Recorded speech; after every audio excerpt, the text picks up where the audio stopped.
Welcome to the Any Given Chance podcast. Stories about passion and sacrifice, what actually goes on behind the scenes in the consistent chase of everything. We're going to bring you some untold stories, some of people you know, some of people you don't. These stories that we bring on with our guests are nothing short of inspiring and will get you out there chasing your own goals as well.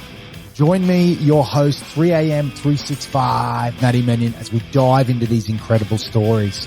And of course, as the podcast grows, so do we together. So stick with us from the start, hit that like and share, subscribe button, get your family and friends involved, and we'll see where we are in 100 podcasts. No days off, no excuses.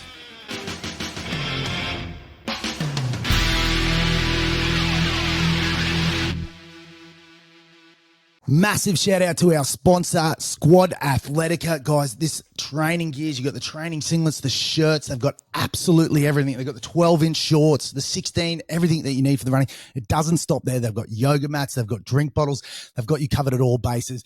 I'm telling you, this training gear is rivaling Nike, it's rivaling Under Armour, it's at the forefront. And the best thing about it is it's right here on the Gold Coast. So supportable local business. You can jump over their Instagram. It's at SQD Athletica, or you can jump online and check out their shop, Squad Athletica. Go through, select your little things, what you want to buy, new hoodies for winter, whatever training gear you need, and then type in your AGC code at the end, which will give you a little discount. That's AGC in the little coupon code. Can't thank you enough, and make sure you get out there and get in your squad gear. Woo! Big shout out to one of our sponsors, Black Rose Barbers. That's right. Go see Liam and the boys over at Black Rose Barbers. They're located on Lakeview Boulevard over at Mermaid Waters, right in between the Good Life and the 7-Eleven. Walk out of there feeling $1 million. The boys can cut hair, and he even does the cutthroat razor if you want to feel really fresh and fit on a Friday. You can book online at blackrose.com, or you can get on the phone and give them a call, but go support your local business. And the best thing about Black Rose Barber, you can sit in that chair and talk maximum amount of crap. You know why? Because the boys have got the answers. They'll solve the world's problems with you. I'm telling you now, they're a bunch of legends. Go support them. Tell them Matty from AGC sent you. Welcome, everybody. Any Given Chance podcast, stories about passion, sacrifice, the hard work that goes on behind the scenes. I've got two special guests, father and son duo from down at the Hunter Valley. Welcome in Andrew and Dylan Gibbons. Boys, thank you for coming on. How good? Yeah, no worries, mate. Happy to be on. Mate, the epitome of this podcast is winners. Mate, I love winning.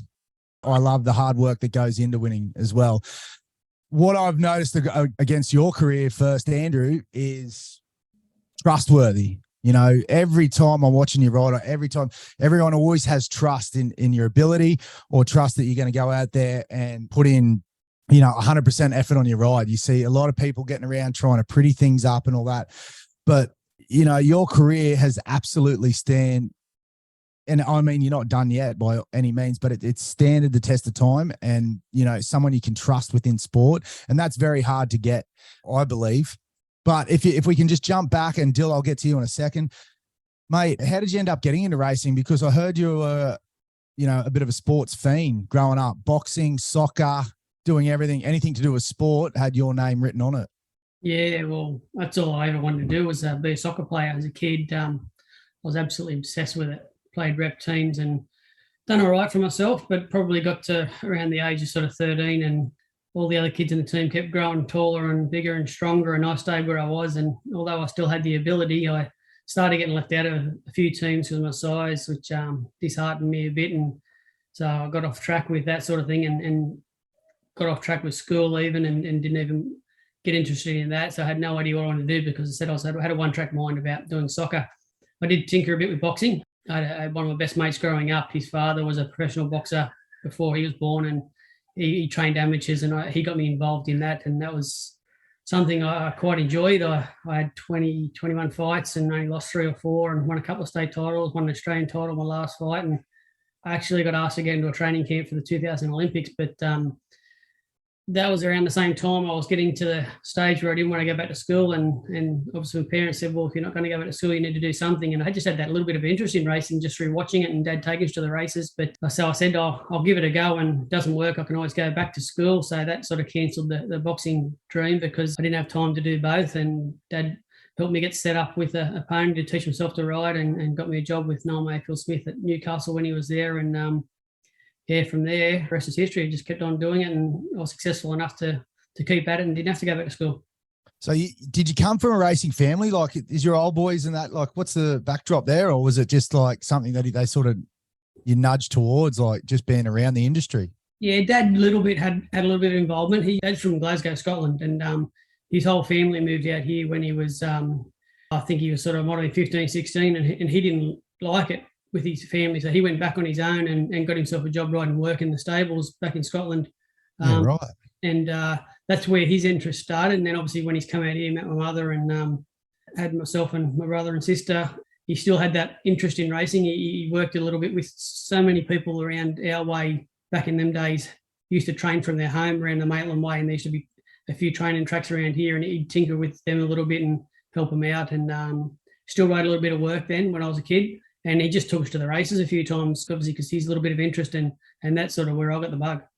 Yeah. Okay. So where was the first horse? How did you get on a horse? How did that happen? Yeah, well, a friend of Dad's who owned a couple of horses, and he'd spell them at his house. He had Dad out there helping him out, looking after the spellers and pre-trained them a little bit. Yeah, basically Dad just got a pony and off a friend, and we kept it there. It was only 5 minutes from our house, and I used to just go up every afternoon and basically jumped on it and self-taught myself riding around his property. There's a place not far from us. There's an equestrian place not far from us that I went to for a couple of riding lessons, but it wasn't many. But yeah, basically self-taught myself. And then when I got the job with Noel Mayfield Smith, thought I was ready to go, but he put me on a couple to trot around the bull ring, and that wasn't real successful. I'd done 30 laps on one of them. So he actually sent me to his breaker, because it was nice transition that his breaker would break him in, pre-train him, and then he'd bring him to the track for a week or two before he actually gave him to Noel to take over. So I could ride them on the property before they were highly strung and horses that you got a racetrack. And then the ones I was riding on his property, I'd go to the track and ride. And that was a good progression for me. And after doing that for probably 2 or 3 months, then I was ready to go to the track. Start. So how old were you then? Hey, actually first, before I jump into that, what was the pony's name? Couldn't tell you. Couldn't tell you? Couldn't tell you. No. He's throwing you a lifeline. He's giving you a career, and you've shoved him off to the side. No, feed him a couple of carrots. That's how long ago I was showing my age. All right. So, how old were you then when you first started? I'd have been 15, just turning 16 was I got my first job at the stables.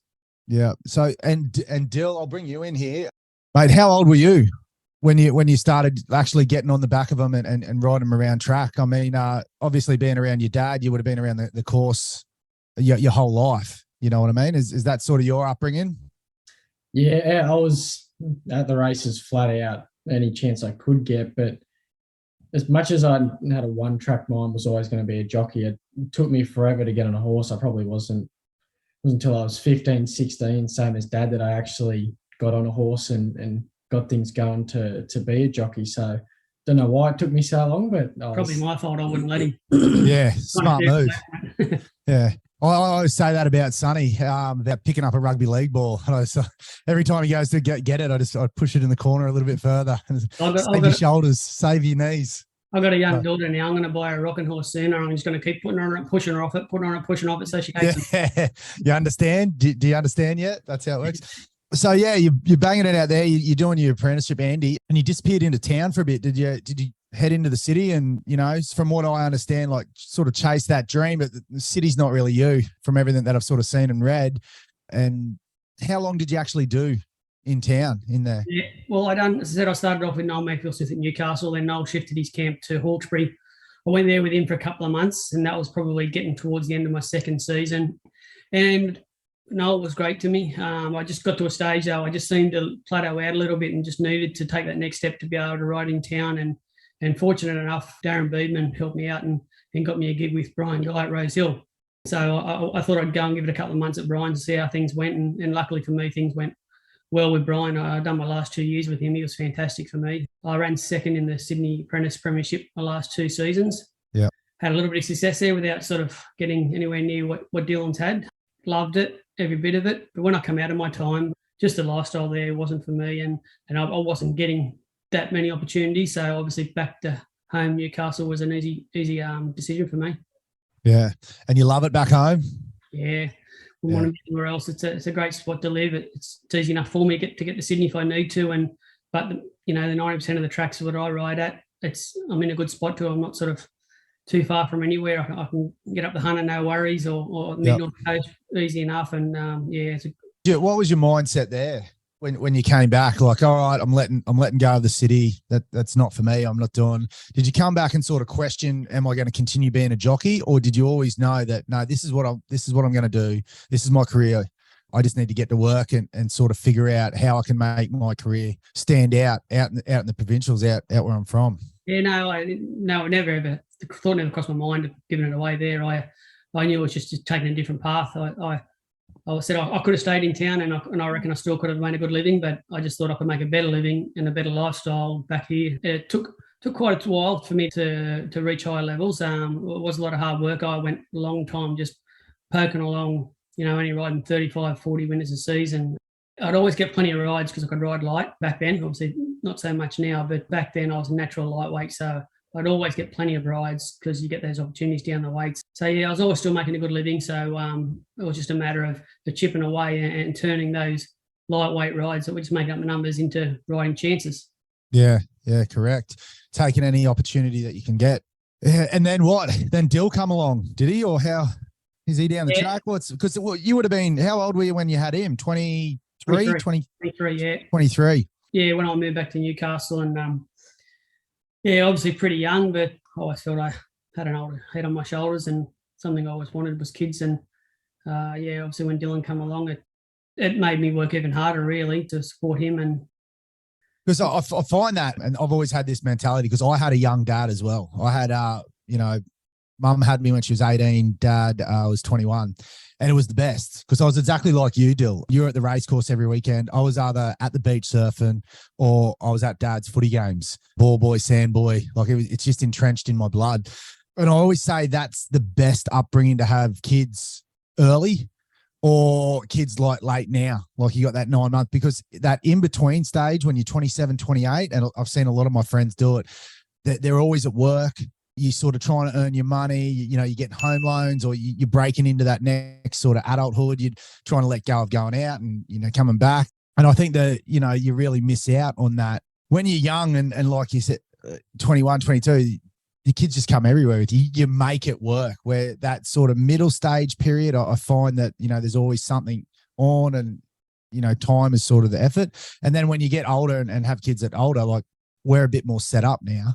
So I find that I get a lot more time to dedicate to the boy and dedicate thing. But I still get a little bit weird because, we come from, not saying we come from nothing, but we come from like, a surf shack house, grommets down the road. We lived on the beach, new surfboards weren't a thing, but it instilled that hunger. It instilled that, want to drive it and be better. And I always battle with that thought with Sonny because, you turn around here, the kid's already got 3 surfboards racked up and he's 2.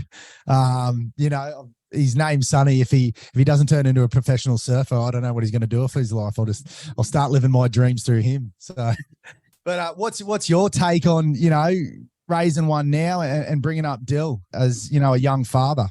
Yeah, it's different. Obviously, as you say, with Dylan, with me being so young with Dylan, and it said he did do everything with me, and he's got to what time he was sort of early teenager. He was, we're sort of more mates than father son, and that's the way it's always been with us. We're very close, and just as close with my middle child. Ryan. He's 14, but just with me and Dylan, with the age thing, it's made us very, very close, and probably more so with work now too. We're sort of always together.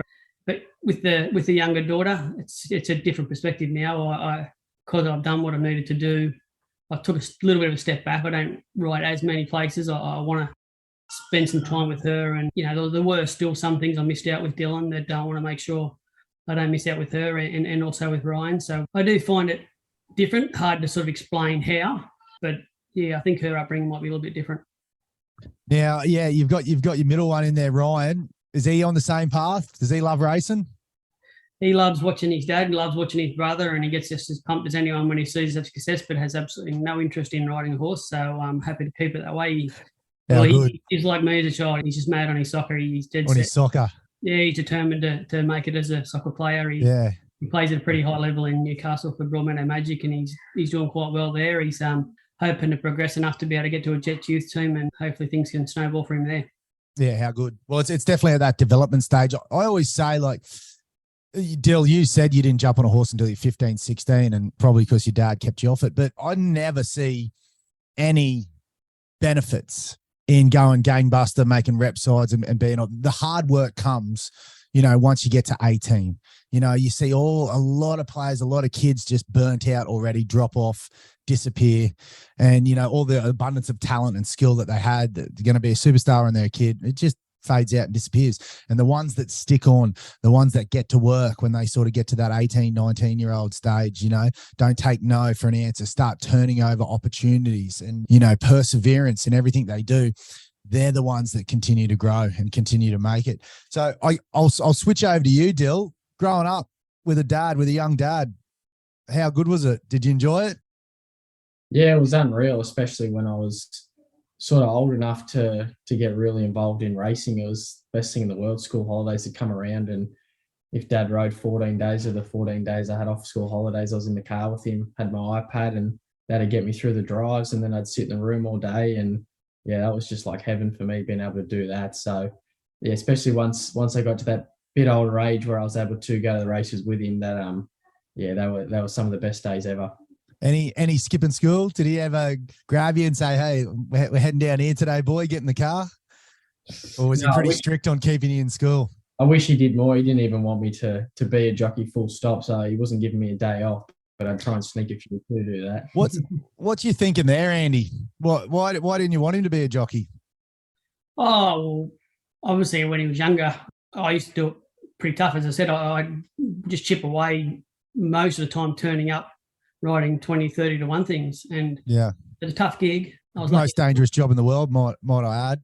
Obviously, yeah, with what's gone on recently, it goes to show that. But yeah, it was a tough gig. And even though if you keep getting plenty of rides, you can still make an earn. It's no one likes just turning up and make up the numbers. And then I spent quite a few seasons doing that and just getting the odd winner here and there, and no consistent success. And obviously, there wasn't the fact that I didn't think he could do it and be successful at it. It was a worry that, if he got into it and wasn't successful as he is now, then he might regret it and have nothing to fall back on. That's why I was always hard on him, but being at school and in case things didn't work out. Yeah, I hear that mentality a lot. That was drummed into me from my old boy as well with rugby league. He goes, just get this behind you. But I was the same as you, Dill. You couldn't bleed the rugby league out of me. And as soon as I found that niche and that training and that want to continue to grow, so I can see why fathers do that. And I just spoke about it before, every time Sonny gets close to a footy, I just push it away a little bit further, because I've got bung shoulders, I've got bung knees, I consistently wake up and, I'm always doing some sort of exercise to strengthen some other part to pull my body back into line so I don't, have to live with pain. I can understand from that perspective.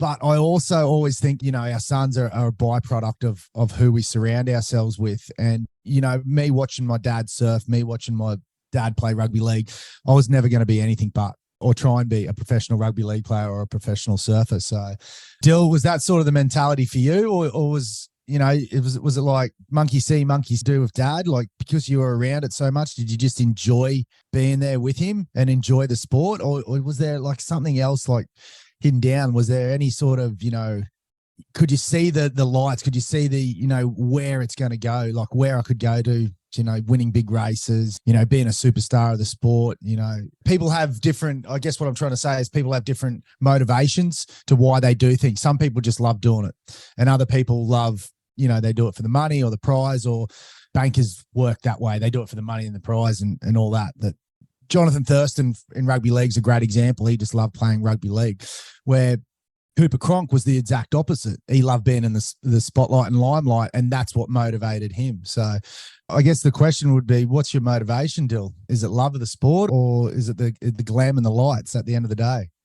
No, I was just sick about the game. And I remember when I was a young boy, I'd managed to turn anything into a set of barriers and would create my own races out of just little toys. And yeah, as a kid, I had a little bag full of Dad's old race gear with his silks, boots, I got heaps of colours off people, a helmet, goggles. My poor rocking horse had a nice tight girth on it with a race saddle and a race cloth. And I'd even go and change the reins from the little pony ones to race day reins. I don't know why, but it just Entrenched in your DNA. Yeah, just even when I try and think back to when I realised I wanted to be a jockey, I honestly can't. It's just I probably wasn't a natural quote unquote rider, but I was always just going to be involved in racing. It's just all I ever enjoyed. And once I got a bit older, I went from creating races to I had a PlayStation 3 with Group 1 jockey on it, and geez, I can't tell you how many hours I spent on that game. And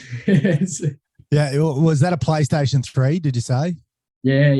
Gibbo, what did you grow up with? Because mine was a Sega Master System. Yeah, Atari. Atari. Yeah, you got a couple of years on me, eh? So, yeah, good. Okay, well, I guess if you look at your both paths, like Andy, you've been, a model of the grind, I guess, of showing up every day, of, all right, this is what I need to do. And being with Chris Lees, and I mean, have you ever, I guess you have reinvented yourself along the way, because you're saying you're going through these periods, you're only getting 20 or 30 winners, but mate, it was only 3 years ago that you're banging over 100 winners in a season, taking out premierships, and just absolutely on fire. And this was only from about, I think you were doing about, off memory, I looked up the stats, it was about 700 rides for the year. So I think your workload over the last couple of years has dropped a little bit. It's gone to about 500 rides a year. But yeah, when you're in that 700 zone, you were consistently, I think it was for 3 or 4 years in a row, just breaking 100 winners every season. Was there a different shift of focus in those years, or what sort of happened? Yeah, it was gradual. It took me till about 10 years ago, or maybe 12 years ago, to actually ride 50 winners in a season. And from that season on, it was a gradual increase. And I think I went 7 or 8 seasons in a row where I didn't beat my prior season. I'd always ride more than the season before. The combination with Chris Lees was massive for me. And I just was lucky enough that at the time, me and him linked up. His stable just kept growing and growing and growing. Every season he was having was getting bigger. And we just had great success. And from that, everyone else sort of jumped on board too, and I was getting plenty of outside success. And as you say, those couple of seasons where I got over 100 winners, I think I ran second in the New South Wales Premiership the first time, and then I won it the next year. And it has dropped a little bit the last couple of years. I've had injuries as well as other things, but I personally have backed off anyway myself. Just said there's been those few meetings where before I'd be desperate to go, and I'm worried about losing a ride on something. I've just had to try and not worry about that anymore, and have a little bit better lifestyle. And in doing so, I've started to enjoy it again, because those years when I was doing those 700 rides, as much fun as it was, that it was barely a day you went to the race and didn't ride a winner. It was so tough mentally, cleanly. Yeah, I say this all the time, like racing 365 days a year. As an athlete, as someone who has to stay fit and strong, you can't peak consistently.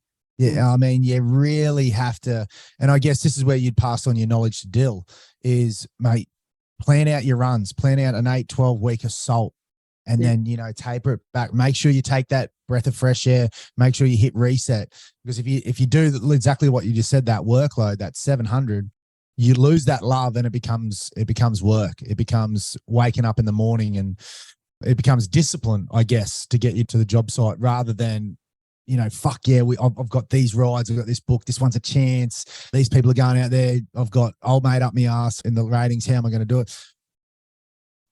What sort of toll did that take on your body, those seasons, those 700 rides?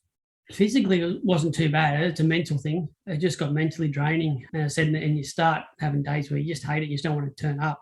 You still go, you get the job done, because muscle memory, you just sort of, you can still do it. But there were many a day when I just didn't feel like doing it. But I'm not the kind of guy who'll take a ride and not turn up. If I got up one morning and went, last thing I want to do is go to the races, I'll still go. I'll still get the job done. But there were plenty of days that were like that where I didn't feel like going, but still battled through. But as I said, since taking a bit of a step back and just really still working hard, but working a bit smarter, I found I'm enjoying it more. And this all sounds silly, that I'm riding less winners now, but I think I'm riding better because I'm going there in a better frame of mind. I'm Yes. not getting as good opportunities because I'm not riding as often. That's going to happen, but I'm happy. And outside of racing as well, I'm happier. Yeah. Which then reflects on my riding. And I honestly believe that when the opportunities are coming now, I'm probably riding them better than I was when I was riding all those winners. Yeah. Well, I see that as well. To elaborate on that is there's two ways out of it, out of a situation like that. It's to double down and 10x what you do and just, take another 700 rides, do 1,400 rides and beat yourself into oblivion to love it again. Or it's to hit reset like that. And I speak about this all the time on the podcast and I speak about it within my stories and that. And it's called 0.0. So it's actually hitting that reset button and not chasing your former self, not chasing those 100 winners or that season that you had 2 or 3 seasons ago. It's like exactly what you just said. All right, I'm enjoying it more now. And my goal isn't, I've got to, you spoke about how you got to those 100 winners. It was always beating last season, improving. You can't continue to improve once you get to 120 winners, 130 winners, 150. That's so hard to replicate that effort. So being able to let that go and actually establish that achievement and go, that was a fucking amazing season. That was a highlight of my career, but that doesn't define me and I don't need to better that again. Each time hitting reset, 0.0, start again. And then we're moving forward from there. It's a 1% gain rather than starting at negative 100 and going to negative 99. In 10 weeks, you're looking at, positive 10 instead of negative 90. It's a whole different mind frame and structure, and it can really refreshes me all the time. I force myself to do it all the time. So your way into it, Dill, I guess, would have a little bit more structure rather than the grind that your old boy's done, because you've got his knowledge to sort of share. And we've seen that already when, whose decision was it to make sure that you finished out your apprenticeship or stay in Newcastle before going into town? Because I remember reading something back in the day going, no, look, we're gonna spend the next 3 months, ride out the Newcastle Premiership, and then next season or next year, once the season starts, we'll go to town and start chasing some big winners there. So who sort of come up with that plan? That was pretty well Dad's plan because, like you said, that's where his knowledge kicked in, and having seen it all and seen a lot of other apprentices come through and seen the ones that succeeded and didn't. And along with Chris as well, he obviously had to be on board, but him and Dad worked that out between them and sort of mapped out that plan for me, which I was all for. And, the way things have gone, you can tell that was the right play, and it's been the right play with a few apprentices just before me too, and the success they've had. So that's probably going to be the long-term plan with most apprentices now, because there's been a lot of success doing that with not only myself, a couple other apprentices too. And it's just the right way to go about it. You learn so much doing it, and you obviously reap the rewards when the time's right. What did it used to be like, Andy? Did it used to be you're an apprentice, get up, go to work, ride what I tell you to ride? No one used to plan anything. And if you burn out and you're gone or that kid's gone, did it just used to be replace them with the next? Or how does the racing industry sort of work in the background in regards to apprentices like that? Yeah, well, when I started, I said, the year I started, the January, February, whatever it was, I had never sat on a horse. I rode my first winner December that year, and I remember thinking I was flying. I'd done 10, 12 trials and then went to the races and thought I was ready. And while I was riding, I still thought I was ready. Looking back now, I cannot believe I was allowed to ride in a race. And that was for everyone. Once you've got your 10 trials, you're used to just allowed to go to the races and good luck, learn on the go. But there wasn't as much scrutiny back then. You could ride at places that weren't televised. You could make mistakes all you like. And that was always my plan with Dylan and Chris, was of agreement that everything we wanted to do with him, we wanted him to be over ready. I wanted him to ride more work than he needed before he went to the trials. I wanted him to do more trials than he needed before he went to the races. So once he was ready to go to the races, I wanted him to do another 20, 30 trials. I wanted him to be over ready. And then the progression from country to provincial to town, same thing. We wanted to make sure that he was past being ready, not just ready or just before he's ready, because you're so easily labelled, especially these days with the media, and there's not a race goes by that everyone can't watch. If you start off too soon and everyone's going to make mistakes, but you make them same mistakes too often, you get labelled so easily, and then the opportunities don't come. And I see some kids that have got plenty of ability and they'll show it later on in life, but because early on they started too soon, everyone said, well, he's no good. And it's not the case, but it's so easily labelled, and then in this game, there's always someone else to jump in and be the next one coming through, and you don't get that opportunity again. So everything I wanted with Dylan was to be over ready, and that's what we've done, and I think that's why he's achieved like he has. Yeah, going good. And a great point, sort of rugby league reference there is Ash Taylor. Ash Taylor under Wayne Bennett, getting guidance, coaching, Broncos, taking the Colts and the team to grand finals there. Gets pulled out, gets a $1.5 million contract at the Gold Coast Titans, and gets 3 different coaches or 4 different coaches while he's at the Titans. The Titans fire people. He gets no mentoring. He gets no coaching. The team's thrust onto his shoulders because he's getting paid 1.5 mil. Do something, kid. Do something, kid. And he ends up early retiring. I honestly believe if he stayed with Wayne, he's a Queensland halfback. So maybe they're going to do a movie on you, Gibbo, King Gibbo, instead of King Richards, like the Williamses. What do you? Who would play you? Level, and as I said in an interview the other day, is as much as I've had these plans for Dylan, and Chris is the same, and Chris giving the opportunities. I get a lot of pats on the back saying how good a job I've done, but I get a little bit embarrassed at times that the amount of praise I get for it, because there's been plenty of kids before Dylan that have had the same or better guidance than me, and there's been plenty of kids before Dylan that have had more opportunities or better opportunities than Chris Lees has given Dylan, and they haven't succeeded. So yes, he's not just successful because of my guidance or Chris's opportunities. That's right. Yeah, it's on the back of what he's done. We've helped him, but we've probably paid 10% part in what he's achieved. Yeah. He's done the rest himself. But when you get to that level, and Dylan, I'm going to come back to you and go through your training regimes and everything like that now. But when you get to that level, the 1%ers count, and little things like this, But the age-old saying, you can lead a horse to water. You can't make him drink. You can have all this plan mapped out, and without Dylan's, will and perseverance and drive as well, none of this works. So, as much as it, hats off to you, senior, junior, mate, keep plugging away, keep getting at it. So, Dill, we were talking about mistakes, and look, this isn't a mistake from you, but it's actually I call you Mr. Consistent Giver because, like I said in the beginning of the podcast, you're just trustworthy in what you do. It doesn't matter what you ride. You'll show up, you'll give it the best opportunity, and everyone knows that. There's so many people that give up or this ain't going to win today. They'll pull it up. And you can see your riding in Dylan's as well. But Dill, I've seen you lift things that shouldn't have been lifted home, okay? And there's also times when you're like, nah, and you wouldn't blame you for just sitting down and going, there's a second. But I've seen you go, nah, and just start pushing, getting over the top of them, giving it all you can. It might have been in a maiden or it might have been on the weekend. But this one 2 weeks ago, it was on Rathful. It was at Rathful. Yeah. In the midway handicap at the 72. It's not desperate on that one because you give it a shit right early. Yeah, he dropped it out the back. It's wet. You're 16 lengths off him, coming around the turn, and then you've got $201 shots boxing you in at the back. I was on your big as well, and I'm shaking my head. I'm going, this thing ain't gonna win.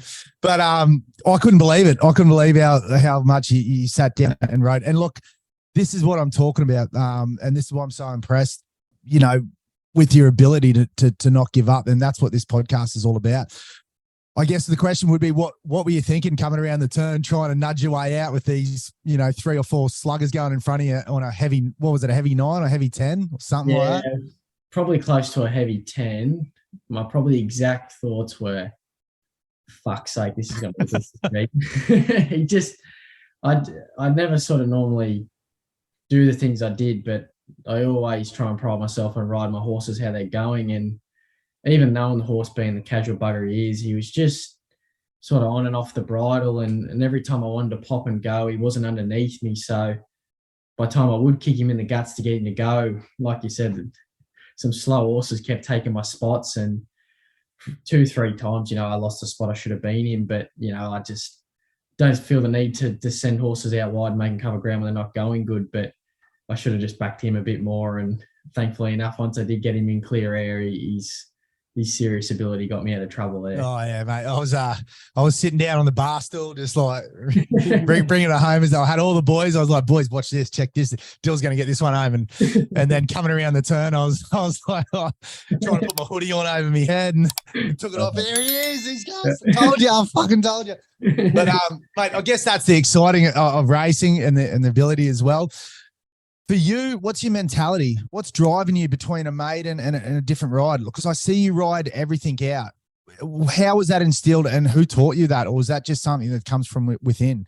Yeah, like you said, I grew up obviously watching Dad and spent a lot of time with Dad, and like you touched on before, just consistency was the thing. He was, when I'd sit in the room with him, he wasn't going, "Oh, I'll try on this one, I won't try on this one." You just turn up and go. But the right way to look at it is Chris and some of his main owners who have supported me from day one when I was riding at Tamworth and Tari maidens, and now they're giving me city winners. It's just as important to them to get their maiden winners in the bush as it is to win in town. They've got their owners, like Chris has got his owners to answer to, and the owners have got the syndicates have got their owners underneath them to answer to. So if they're looking after me, I got to be out there doing my best, because if they're sending me there and put me on them horses, it's because that they're trusting me to get the job done and give their horse every chance and give them their feedback. You can't just be having half a go. It's a type of job. If you have half a go, like for example, Raffle, you'd say that was half a go and he had trouble. But you just right. You got to turn up and do the thing for the people who supported you. If I'm turning up to the country meetings and only having half a go because it's quote unquote just a country meeting because I ride in Sydney, it's not a good look and not a good attitude, and you can't build that clientele if you're only trying in certain areas, because how can they guarantee when you're at that area where it looks like you're trying, you're not going to, because you got something better. You just got to turn up every day and give it 110% and just make a habit of it. Mate, that is probably one of the best responses I've heard to that all time. Like, people can make excuses, and that no excuse mentality, that absolute do or die, doesn't matter what it is. I'm like that. I go through my phases, I guess, but I get to a point where I can't walk past a piece of rubbish on the ground, because if I walk past a piece of rubbish, that little man in my head is beating me. You didn't do that, and it'll bug me for 10 minutes. You let that thought beat you, and it could be a bubblegum wrapper on the floor, or just that whole persona. So, mate, look, keep that going and keep that mentality, and don't let anybody tap into that. Trust in what your thought pattern, and don't let anyone curb that mentality, because I tell you right now, there is a shitload of people out there who wish they thought that way, who wish they had that in them. The last few things I guess before we wrap it up, guys, is I really want to know like what you do behind the scenes. Still, is there a training regime? Is there a program, or is it a lot of I guess for both of you? Andy, you'd be more a match fitness sort of guy, as much riding as you can get into you. But Dill, do you do any strength work? Do you do any movement work? Is golf included? Like, how does that work? Is golf included? Because that's all he does. You golf fiend, are you? You love it? Yeah. How do you hit him?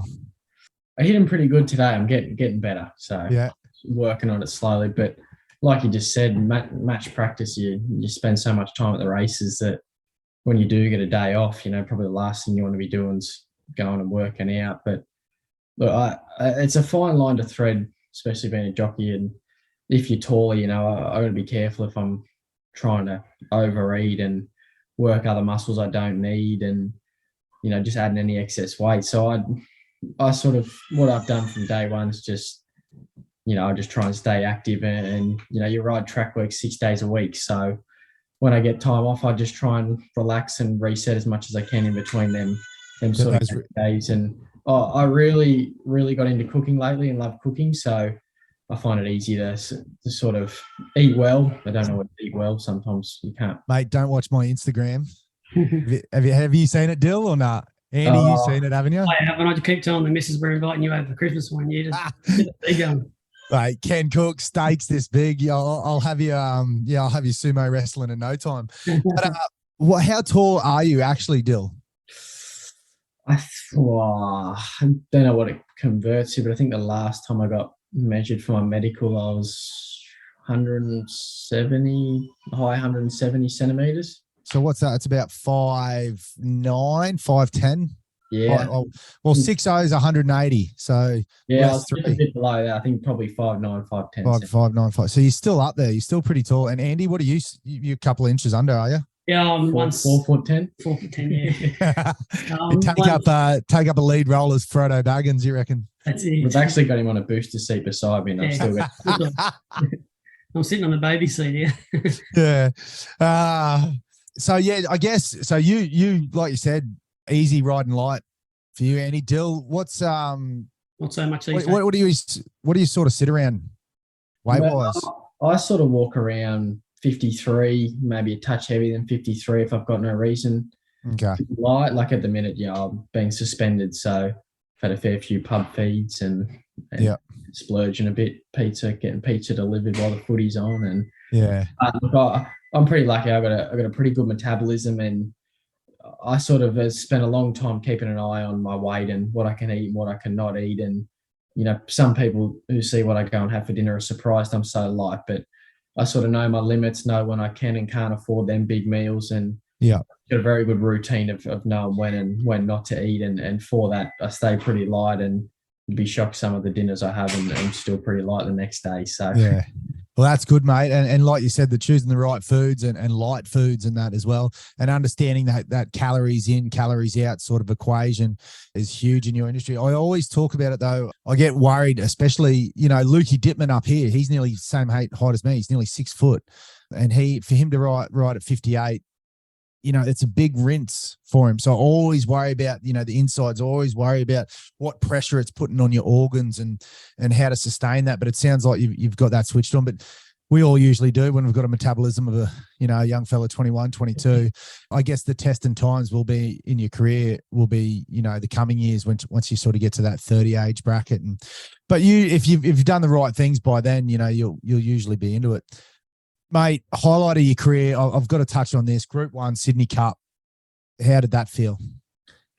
Yeah, that was just a quick burst of emotions, adrenaline.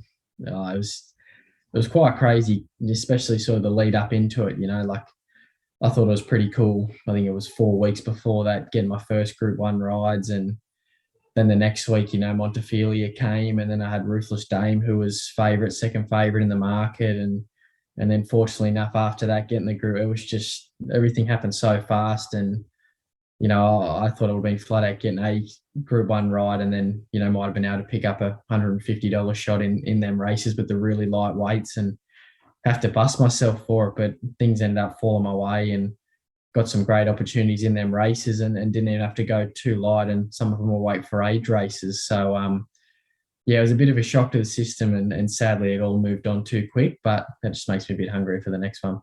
Yeah. And, you know, the Sydney Cup, for people who don't understand, it's the same distance as the Melbourne Cup. It's 3,200 metres. What's it like riding a race like that, like a distance, like getting your horse into rhythm, getting them underneath you, making sure they're relaxed? Like, how does your body react to being in a race that goes for that long compared to, I guess, 1,000 meters, 1,200, 1,400 sort of race? What is it? Are there telling tales within your, you know, do things start to burn? Is there uncomfortable positions? How does this work, boys? Fill us in for us non-jockeys. As silly as it sounds, it's a 3,200 and 1,200 because they're so different. You do obviously feel the pinch a little bit getting towards the end of them staying races, but you do the same thing so long, it's just sort of muscle memory. And in your 1,200, 1,000 meter races, I know that's a third of a Sydney Cup, but there's a lot going on. You're going a lot quicker. You got horses that are going quicker, and you're trying to help them stay balanced while they're going quick. And you got things flying around everywhere, and you got so much more to work out. We're in a 3,200, you know, you spend the first 200-300 meters getting your spot, and then from there, nothing really happens. It's just you sort of sit on your horse, you're keeping them in the rhythm. And look, things can happen in that race, but everything's sort of a lot slower. You know, they aren't as reactive, them horses, and they're quite settled. So to some degree, they probably almost take the same toll on your body, just one's a little bit longer and slower, and the other's quite fiery and happens fast. So in terms of what takes on your body, no, it doesn't necessarily sort of whack the wind out of you as much. You know, they're all as hectic as each other, and the shorter ones, they're shorter, but a lot happens in a lot quicker time, where the long ones, you got a bit more time, things flow, and you should have got time to relax and settle in. I actually find the longer races a little bit more enjoyable because you do get time to have a breath and suck them in during it. Whereas the shorter ones just go, and you sort of heart rate's up, everything's going for the whole way. At least them longer ones, once, as Dylan said, once you found your spot after a while, you can take a breath, you can assess what's going on and take your time, and it gives your body a chance to actually get comfortable. Yeah, right. So for people at home, 1,000 meters race is about, on a really fast horse, is 56 seconds. 50, if you break the 56, you're flying. But a 3,200 meter horse, it's over 2 minutes on the back. 2:30s, probably longer. It's been getting up around the 3-minute mark. Or yeah, it's a bit over 3. They are, yeah. Yeah, over 3. Yeah, but you're saying the shorter ones are, so that would be more like a high intensity sort of interval training. I mean, for people listening at home, horses usually come home when they stoke them up and try and sit down and ride, 400. If you're getting, 22 seconds or 23 seconds worth of work in, you go jump up and down and do star jumps for 20 seconds and see if you're blowing anyone at home. So what's the difference between, is it like go for that minute is your heart rate out the gate on a sprinter, or, is there still hard work to be done at the end? Like what, and are you blowing at the end? Like how people think you're holding on, but I see you guys after races and getting past the post and it's just big breaths, like big. So are you guys exhausted by that point, or what's going on with the body? What's the breathing? Like what's the energies, I guess, you exert? If you want to use the running way to try and explain it to people, yeah, just say 1,000 meter race is probably equivalent to you sprinting 200 meters, whereas a staying race is probably like, say, going 2Ks at 3/4 pace. Both of them you're going to pull up blowing, and probably as hard as each other, but a total different hard, if that makes sense. Yeah. So if you just sort of hold a 3/4 pace for 2Ks, you're still going to pull up like you've done something pretty hard. Whereas same if you just sprint 200 meters. And I said it's same for us. You probably get the same at the end of it. The results are the same at the end of it, both a staying race and a shorter race, but you sort of get to that fatigue in different ways. Yeah. What about, a full book of rides compared to 3 or 4 rides? Does that take a toll at the end of the day? Are you, after 8 rides, say you got a full book, or 7 or 8, 9, are you exhausted? Are you spent? Is that a lot of energy expenditure for the day? Yeah, them days are hard. Probably more so for Dylan with those Saturday town meetings, having 10 races during non-carnival times. It was nothing unusual for Dylan to have 8, 9, 10. He's probably could explain how hard them ones get. I don't have them long days anymore as much as I used to. I'm going sort of 5 and 6 rides a meeting, and obviously my body's a lot more used to it. But yeah, Dylan would probably know more about them 8, 9s and 10s there. They'd have to be tough on the body. Yeah, that's the hardest part about them too, is you probably have your first ride, especially with the way daylight savings is now. The first race is before 12 o'clock, and then the last race is around 5 o'clock. It's a long sustained day, and you got to try and peak 8, 9, 10 times. That's after riding work in the morning too. Yeah, that's a big day. I thought I did big days, getting up at 3, but I'm in bed at 6:30. That's it, done. 3 a.m. up, train 6, sleep. Some are even harder for them. I suppose they're doing Friday night, so they're not getting to bed till 10 or 11. Obviously, they don't have to ride work if they're doing that, but still, some of them boys can do 6 or 7 rides Friday night, then have to back it up with 8, 9, 10 rides on a Saturday. Yeah, I had a big chat to Wiggo about that up here, about the Sunshine Coast Friday night meetings, and coming up from Brizzy. And then, by the time he got home, if he was in the last, he was asleep. And then, if he's got to ride in Brizzy the next day, it's a bad structure. Yeah, because Dill, you're in the mix of it at the moment. You're up about the 80 rides a month. So, and that's 20 a week, if not more, not including your track work, not including your training, not including all that. So there is a toll going through your body. Have you planned out? Well, I guess you're on relax now, taking your suspension time. What'd you get suspended for? I got suspended at Hawkesbury. I just sort of drifted out on one when I was going all right, and it sort of went a bit further than I expected to, and a few got cleaned up. Oh.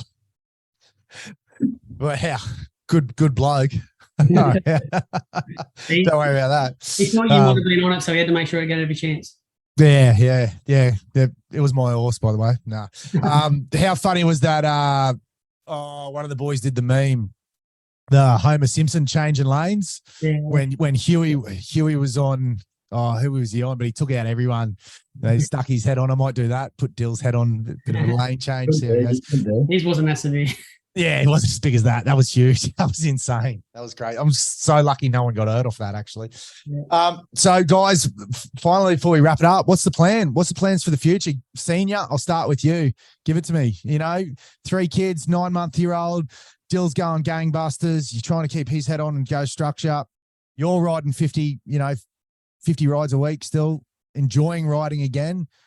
There's no retirement on the horizon, is there? No, not at this stage. My body's still great. Even though the weight's crept up a bit now, it's still manageable. Don't have to do it too tough. Enjoying what I'm doing. So I've got a little one to support now and building a new house. Just keep doing what I'm doing. Just keep chipping away, going hard. And now COVID's over. Hopefully I can get back to my schedule I used to have before that, or just giving myself that 1 or 2 weeks off at the end of every season, going overseas if I can. Luckily enough, now we're me and Dylan and a few other family, we're going to duck away in August, get overseas and have a breakaway. But yeah, just keep chipping away doing that and enjoying watching Dylan progress. Yeah. Dill, what about you? What's the, I guess, not to shoot too far ahead and, go for the glam and glory, and this is going to be the number 1 jockey and all that. The short-term goal for this season, and then give us a 2 or 3 year sort of plan, what you see progressing and what you want to happen. Well, a short-term goal, I'm still trying to chase that apprentice premiership. It's going to be quite hard. Zach and Tyler. Who are you up against? Tyler? Yeah, Tyler, Zach. Zach's flying, but he seems to ride 1 month on and be suspended the next month. Yeah. Tyler just can't stop riding winners. So, look, I'm having good fun chasing them boys because it's keeping me honest and making sure I'm keeping my head down and knuckling away at it. And probably the long term, as much as, I've been fortunate to have a lot of success now, my career's probably getting to crunch time where I'm about to lose that claim and have no real advantage on anyone. It's going to be sort of me against the rest. So I've got to try and build them connections and get people on side to be able to support me without a claim and really establish myself and not fall back into that trap of where you're just picking up what people don't want and trying to still get them better rides and keep them quantity of winners up and hopefully keep the good success going. Yeah, I love it. So you're not living in town, or where are you living? I live at Waratahs, about 5-10 minutes away from the track, and just looking at another one soon, hopefully a bit closer. Yeah. Okay. Yeah. Happy days. Yeah. Look, that's going to be, I guess, the transition point. That's probably going to be your, I spoke about it earlier on, the rep stage, transferring over to, adult sort of riding and staying within the ranks. Mate, keep working at it. Don't take no for an answer. Perseverance. How many times have you heard of people, shutting up shop or walking away just because it just ain't happening when, that one moment was just around the corner. So as someone who's been like that, mate, I wish you all the best. And I love watching you ride on weekends and just continue to put in 100% effort. Andy, to you, mate, thank you so much for organising this podcast. I love it. I love getting the insight that you guys have shown. I guess the final question I'm going to wrap up is with how many rides have you had against each other? And who's winning? Is it 3-5? Is it 4-1? What's going on here? You mean Quinellas? No, just against each other. How many times has senior and junior been in the same race and senior got over the top? Couldn't tell you. But as far as Quinellas go, I had the upper hand to start with, but he's got me covered now. Yeah, I reckon the first 6-7 Quinellas, I probably had 4 or 5 of them, but yeah, he's got past me on that front. Yeah, I keep running second to him when we're running 1-2. As far as how many times we rode against each other, I lost count those first 18 months riding together all the time. Oh, of course, yeah. Yeah, I wouldn't even be able to have a stab at that one. If you're not first, you're last. So that's what good old Ricky Bobby. Mate, boys, thank you so much. I'm over the moon and I'm so stoked to have a chat with you. So thank you again. To everyone else out there, mate, you switch on the TV on Saturday, you'll see Dill riding. He's getting some gangbuster ones in town. You want Mr. Consistency and the provincials out there, go check out Newcastle and all around the northern New South. Well, how far do you go up, actually, Andy? What's Port Macquarie? As far as up the north coast, we go to Coss Harbour and Grafton, and then up the Hunter, I go to Tamworth and Scone. Grafton. Hey, didn't you win the Ramoni up there? One of the Ramoni, yeah. That was my first black type winner for Peter Snowden. That was probably 8-9 years ago now. That's a great race. I love that race. Sorry, so longer than that. See, this 2011 Dylan said. So, yeah, well, there you go. You can switch on the TV, see these boys riding every single weekend. You catch them during the week as well, doing the hard works behind the scenes. You guys, if you want to like and share, Dill, you got an Insta or anything like that? People can follow your progress? Yeah, I think all my usernames are just DJ Gibbons. Yep. Andy, what's yours? At Gibbos2734? Gibbo 7822. 7822.